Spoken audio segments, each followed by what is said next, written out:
Hey guys, this is an update. I've taken my cover off on the ATV. It was kind of a friggin' mess. Was definitely a challenge for me, that's for sure. Something I've never done before. I mean, this is worse than a car, I swear. You have to take apart half of the machine just to get to it. So there's all the parts there, and there's the main plastic. As you can see, it comes in one sheet. Even the headlights come out. I accidentally left one headlight in. You can see right there. Well, maybe you can't, but there's a bulb right here. But anyways, guys. So I've taken everything apart pretty much here. I took this little grate off here that protects the rad.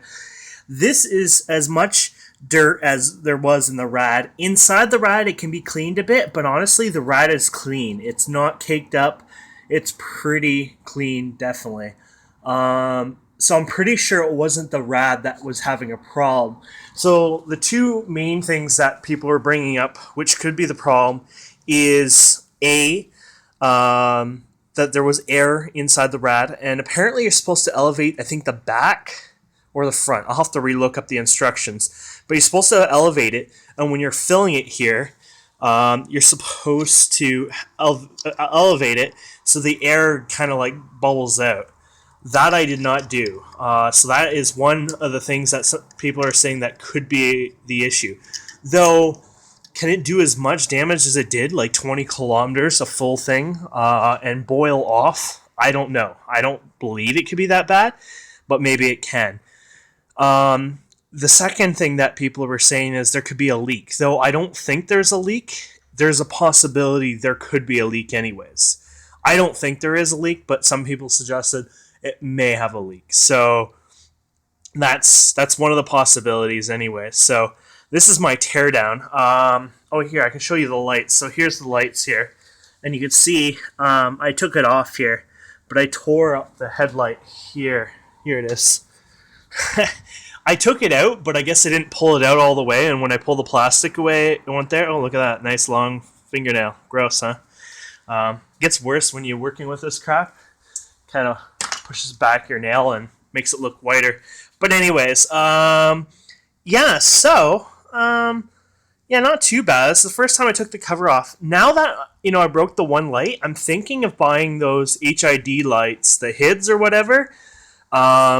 I think they're going to cost me like $50 or $80. I'm not sure if I should do it to both of them or just the one set. I don't know if anyone has ever bought those special bright, not halogen, was it xenon lights or whatever? So I'd love to hear some suggestions. Over that, it wasn't too bad here. I noticed some cracks in my fender, or the frame here.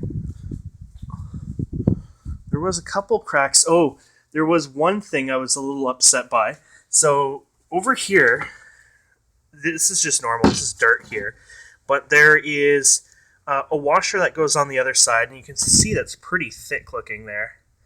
On this one, the washer had actually embedded itself and pulled right out of there.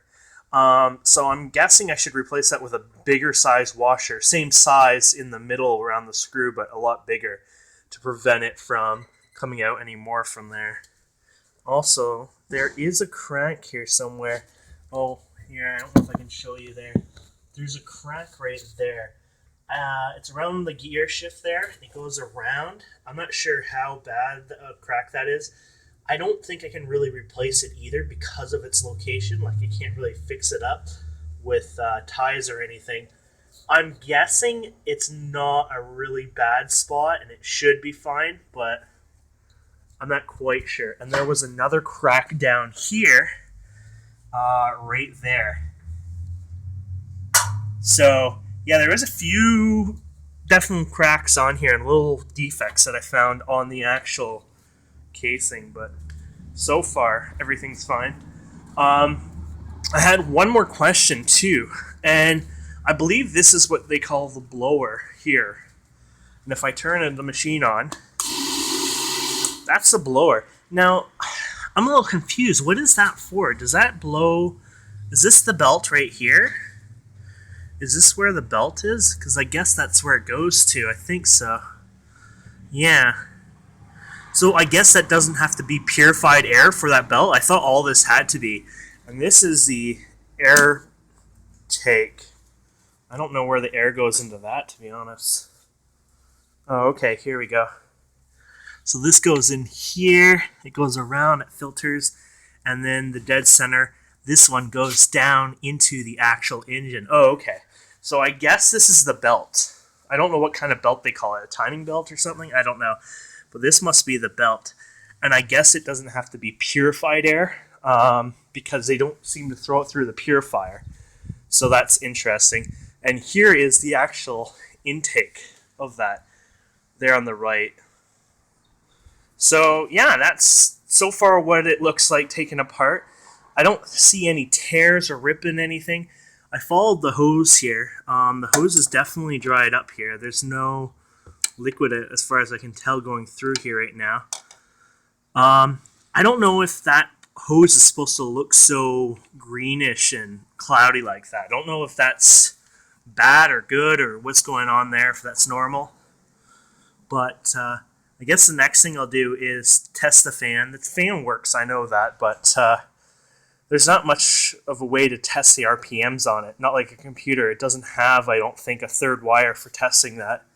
But yeah, anyways, that's an update of what I've done. And any suggestions or comments are great. The headlights are the big one I want to hear about.